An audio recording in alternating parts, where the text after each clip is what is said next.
Hello दोस्तों, एक बार फिर से हम आपके लिए लेकर आए हैं काफ़ी सटीक जानकारी। और ये होने वाली है जो आपका रीट का एग्ज़ाम हुआ है, तो रीट का एग्ज़ाम की साइकोलॉजी की आंसर की काफ़ी महत्वपूर्ण होने वाली है ये आपके लिए, क्योंकि आपने एग्ज़ाम दिया है। आपको जो रीट की साइकोलॉजी की आंसर की है उसका काफ़ी टाइम से इंतज़ार है। चलिए देखते हैं। तो ये जो आंसर की है आपकी, ये 100%, जहाँ तक हमारी कोशिश रहेगी वहाँ तक 100% आपको बिल्कुल ऑफिशियली आंसर की के अकॉर्डिंग मिलेगी, क्योंकि हमने ये तैयार की है रीट के लिए जो सिलेबस होता है माध्यमिक शिक्षा बोर्ड का, उसकी बुक से। तो उसके अंदर जो चीज़ लिखी हुई है वही सत्य मानी जाती है, वही सही मानी जाती है। और किसी भी पब्लिकेशन की बुक के अंदर कुछ भी लिखा हो, चाहे वो गलत नहीं माना जाता है जो बोर्ड के अंदर लिखा जाता है। इसलिए ज़्यादा प्रेफर करिएगा आप। हम आपको बताना चाहेंगे, यदि आप किसी भी एग्ज़ाम की तैयारी करते हो तो उस एग्ज़ाम से रिलेटेड, जैसे बोर्ड की यदि एग्ज़ाम है और बोर्ड द्वारा निर्धारित बुकें हैं, तो आप वही पढ़ लीजिएगा। उसके अंदर जो लिखा है वही सही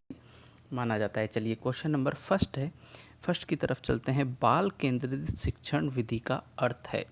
बाल केंद्रित शिक्षण विधि का अर्थ है, इसका राइट आंसर होगा बच्चों को अभिव्यक्ति और इसके सीखने की भागीदारी को महत्व देना। सेकंड क्वेश्चन है, रेविन प्रोग्रेसिव मैट्रिसेस का प्रयोग रिक्त स्थान के मापन के लिए किया जाता है।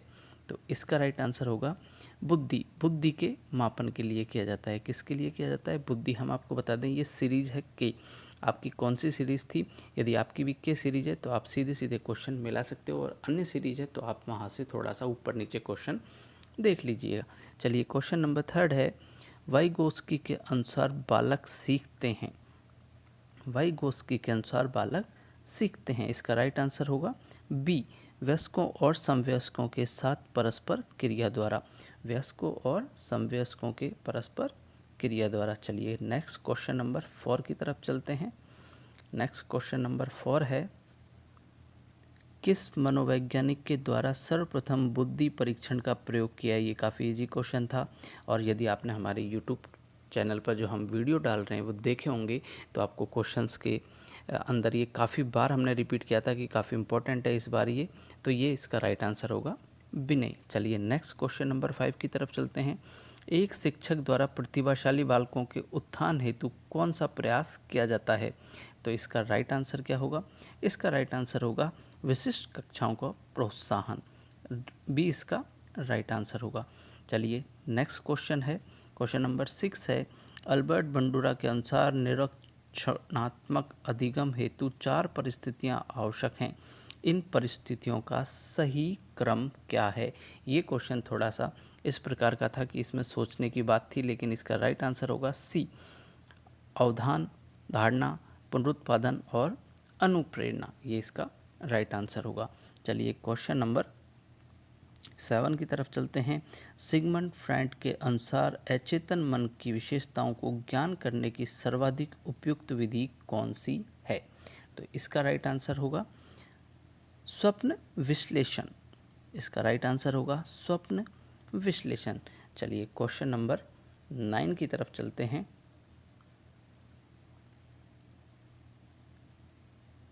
क्वेश्चन नंबर 9 नहीं, क्वेश्चन नंबर 8 की तरफ चलते हैं। क्वेश्चन नंबर 8 आ गया है, तो देखिएगा। ADHD का मीनिंग क्या है? तो ADHD का मीनिंग क्या होता है?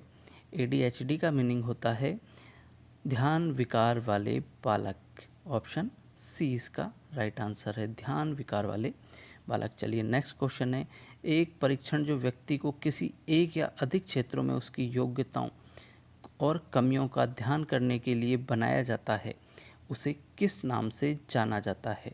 इसका राइट आंसर होगा उपलब्धि परीक्षण। इसका राइट आंसर क्या होगा? उपलब्धि परीक्षण। नेक्स्ट क्वेश्चन नंबर 10 है, भारतीय संविधान में कौन से संशोधन द्वारा शिक्षा का अधिकार सम्मिलित किया गया है? 86, ये वाला भी हमने आपको काफ़ी बार बताया था, इम्पॉर्टेंट है 86। यदि आप हमारे वीडियो देखते हो तो आपको काफ़ी सारे क्वेश्चन दोनों पेपरों के अंदर 8 से 10 क्वेश्चन देखने को मिले होंगे हमारे, और बहुत ही कम वीडियो के अंदर जो हमने लास्ट के अंदर क्वेश्चन भी डाले थे उसमें भी आप देख सकते हो 8 से 10 क्वेश्चन आपको मिल गए हैं, वो भी 5 से 7 वीडियो के अंदर। 5 से 7 जो वीडियो इम्पोर्टेंट थे, काफ़ी 30-35 क्वेश्चंस के वीडियो हमने डाले हुए हैं। तो 5 से 7 वीडियो के अंदर का आपको काफ़ी महत्वपूर्ण हमने क्वेश्चंस प्रोवाइड करवाए थे लास्ट टाइम पे, तो काफ़ी फ़ायदा हुआ है। यदि अभी तक आपने हमारे यूट्यूब चैनल को सब्सक्राइब नहीं किया है तो प्लीज़ चैनल को ज़रूर सब्सक्राइब कीजिएगा और जो पिछले वीडियो हैं उनको ज़रूर देखिएगा। यदि आप सीटेट एग्ज़ाम की तैयारी कर रहे हो तो हम आपको साइकोलॉजी के क्वेश्चंस प्रोवाइड करवाएंगे, काफ़ी इंपॉर्टेंट क्वेश्चंस जो होते हैं और जो साइकोलॉजी के टॉपिक हैं वो भी क्लियर करवाएंगे। साथ ही साथ साइकोलॉजी के साथ हम आपको साइंस के क्वेश्चंस भी प्रोवाइड करवाएंगे, साइंस के क्वेश्चंस भी हम प्रोवाइड करवाएंगे, साइकोलॉजी के भी हम प्रोवाइड करवाएंगे और हिंदी के भी हम आपको प्रोवाइड करवाएंगे। इस तरीके से हम आपका काफ़ी सिलेबस करवा देंगे। काफ़ी इंपॉर्टेंट क्वेश्चंस हम प्रोवाइड करवाएंगे जो एग्ज़ाम की दृष्टि से काफ़ी महत्वपूर्ण है और एग्ज़ाम में आपको बिल्कुल सीधे तरीके से देखने को मिलेगा। और वो भी जो बुक होती है, जैसे कि गवर्नमेंट स्कूलों में जो बुक चलती है वही मान्य होती है। राजस्थान बोर्ड की बुक थी, ये रीट के लिए मान्य थी। राजस्थान बोर्ड की बुक यदि आप पढ़ के जाते हो तो इससे कोई भी क्वेश्चन बाहर नहीं आता है रीट के अंदर, राजस्थान बोर्ड के अंदर। इसी प्रकार एनसीईआरटी चलती है तो सीटेट के अंदर एनसीईआरटी से बाहर कोई भी क्वेश्चन नहीं जाता है सीटेट के अंदर। तो यदि आप सीटेट की तैयारी आप कर रहे हो तो हम एनसीईआरटी का सिलेबस आपको करवाने वाले हैं, वो आपके लिए काफ़ी महत्वपूर्ण होने वाला है। तो प्लीज़ चैनल को कर दीजिएगा सब्सक्राइब और वीडियो पसंद आए तो लाइक और शेयर करना ना भूलिएगा। चलिए क्वेश्चन नंबर 11 है, एनसीएफ 2005 में कला शिक्षा को जोड़ने का उद्देश्य है। एनसीएफ 2005 में कला शिक्षा को जोड़ने का सांस्कृतिक विरासत की सराहना करना, सांस्कृतिक विरासत की सराहना करना। चलिए नेक्स्ट क्वेश्चन नंबर 12 है, विकास कभी समाप्त न होने वाली प्रक्रिया है, यह विचार संबंधित है। तो ये विचार दिया था निरंतरता के सिद्धांत के ऊपर। ये निरंतरता का सिद्धांत क्या बताता है, निरंतर चलने वाली चीज़ है, तो विकास निरंतर चलता रहता है, इसलिए इसका राइट आंसर ये बताया है। चलिए नेक्स्ट क्वेश्चन नंबर 13 की तरफ चलते हैं। क्वेश्चन नंबर 13 है, काफ़ी इंपॉर्टेंट क्वेश्चन है ये वाला भी। चलिए क्वेश्चन नंबर 13 है, निम्नलिखित में से कौन सा बुद्धि का घटक नहीं है।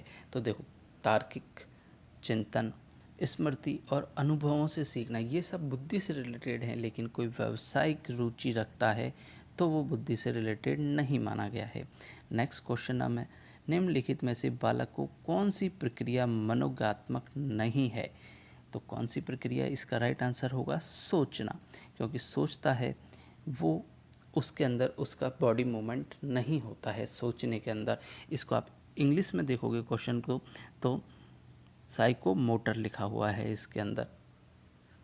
इसका मतलब होता है मोटर, मोटर का मतलब होता है कि गति करना, गति करना। तो इसके अंदर गति नहीं हो रही है सोचने के लिए, इसका राइट आंसर इसलिए ये वाला होगा। चलिए क्वेश्चन नंबर 15 है, व्यक्तित्व को मापने के लिए 16 पीएफ प्रश्न किसने दिए थे। तो ये दिए थे बी कैटल के द्वारा। ये क्वेश्चन भी हमारे द्वारा डाला गया था और जो 1-2 दिन थे जब ही हमने ये 4-5 क्वेश्चन थे, ये तो 1 या 2 दिन पहले ही काफ़ी इंपॉर्टेंट दृष्टि से डाले थे। चलिए नेक्स्ट क्वेश्चन नंबर 16 है, शिक्षा के अधिकार अधिनियम 2009 में शिक्षक के लिए प्रति सप्ताह न्यूनतम 45 डेज होता है। ये वाला क्वेश्चन भी हमने आपको इम्पोर्टेंट डाला था, बताया था।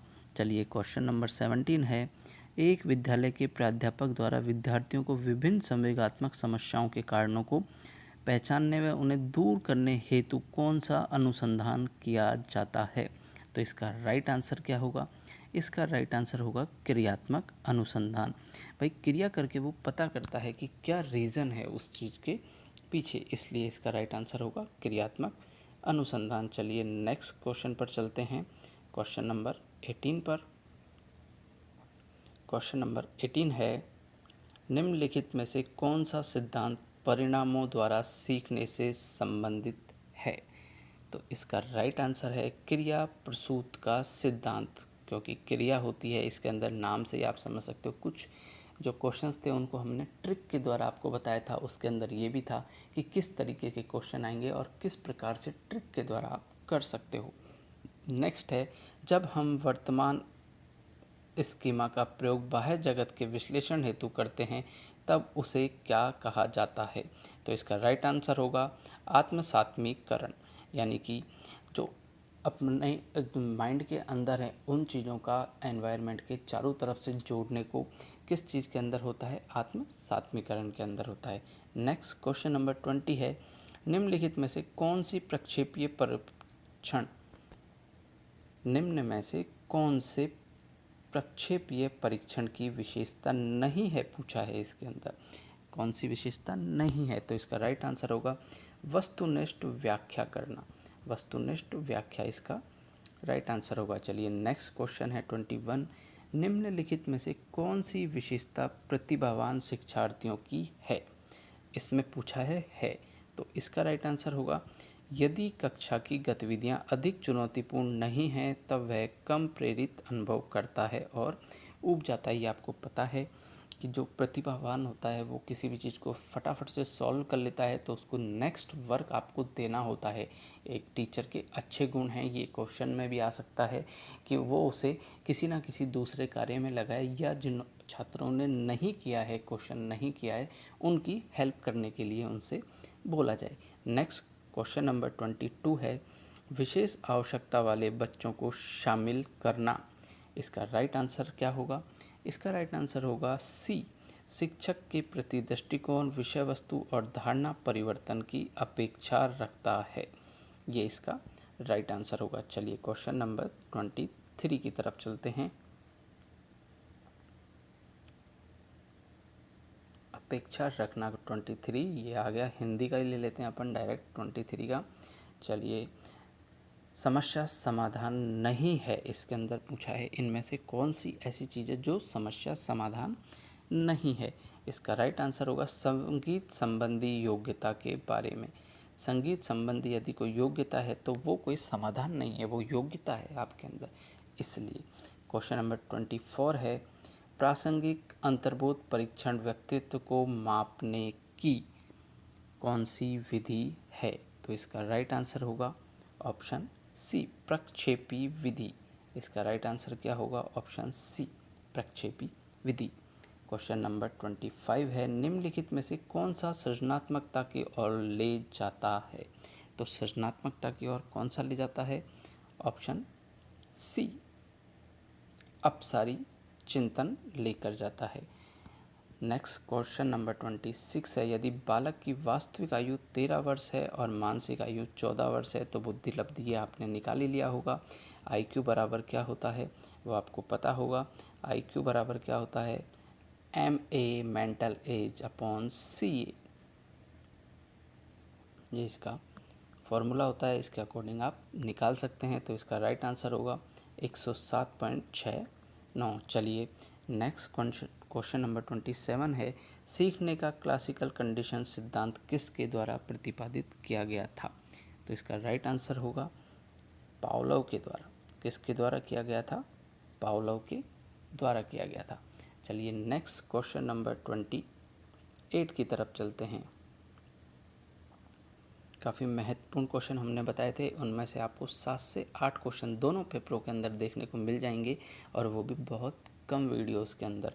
3 से 4 वीडियो आप हमारे पिछले देखिएगा, उनके अंदर आपको देखने को मिल जाएंगे। इसलिए एक बार फिर से हम आप रिक्वेस्ट करना चाहेंगे, यदि अभी तक भी आपने हमारे यूट्यूब चैनल को सब्सक्राइब नहीं किया तो प्लीज़ चैनल को ज़रूर सब्सक्राइब कीजिएगा और हमारे वीडियोज़ को देखिएगा। आपको काफ़ी हेल्प मिलेगी। यदि आप CTET का एग्ज़ाम दे रहे हो, UP TET का दे रहे हो, DSSB का दे रहे हो, KVS का दे रहे हो, NVS का दे रहे हो, किसी भी एग्ज़ाम से रिलेटेड सभी के क्वेश्चंस हम यहाँ पर आपको प्रोवाइड करवाते हैं। चलिए क्वेश्चन नंबर 28 है बाल अपराध का कारण है। ये वाला क्वेश्चन भी हमने आपको काफ़ी बार बताया है। माता पिता में अनबन होना बाल अपराध का कारण रहता है, क्योंकि बच्चा है वो घर के अंदर जो चीज़ें देखता है उन्हीं को वो सीखता है, और जब घर के अंदर ज़्यादा अनबन रहती है तो वो बच्चे का जो माइंड है वो कुछ इस तरीके से सेट हो जाता है कि वो घर से बाहर जाके भी वो उसी तरीके का व्यवहार प्रदर्शित करता है। इसलिए क्वेश्चन नंबर 29 है बालकों में मुफ्त एवं अनिवार्य शिक्षा अधिकार अधिनियम 2009 में निम्न में से किस पर ध्यान नहीं दिया गया है? तो किस पर नहीं दिया गया है? 14 वर्ष के पश्चात बालकों की शिक्षा व्यवस्था क्या रहने वाली है, इसके ऊपर बिल्कुल भी ध्यान नहीं दिया गया है। क्वेश्चन नंबर 30 है निम्न में से कौन सा चरण शोध की क्रियात्मक अनुसंधान बनाता है? तो कौन सा बनाता है? प्रोग्राम का क्रियान्वय एवं मूल्यांकन। प्रोग्राम का क्रियान्वय एवं मूल्यांकन ये बनाता है। इस प्रकार आपके 30 क्वेश्चन साइकोलॉजी के हैं, काफ़ी हद तक 100% सटीक आंसर बताएं। इनमें से आपके कितने आंसर सही बन रहे हैं वो हमें कमेंट बॉक्स में कमेंट करिएगा, और हमसे जुड़ने के लिए यूट्यूब चैनल को ज़रूर सब्सक्राइब कीजिएगा। मिलते हैं नेक्स्ट वीडियो में आपके लिए एकदम सटीक आंसर की लेकर नेक्स्ट सब्जेक्ट की। Thank you.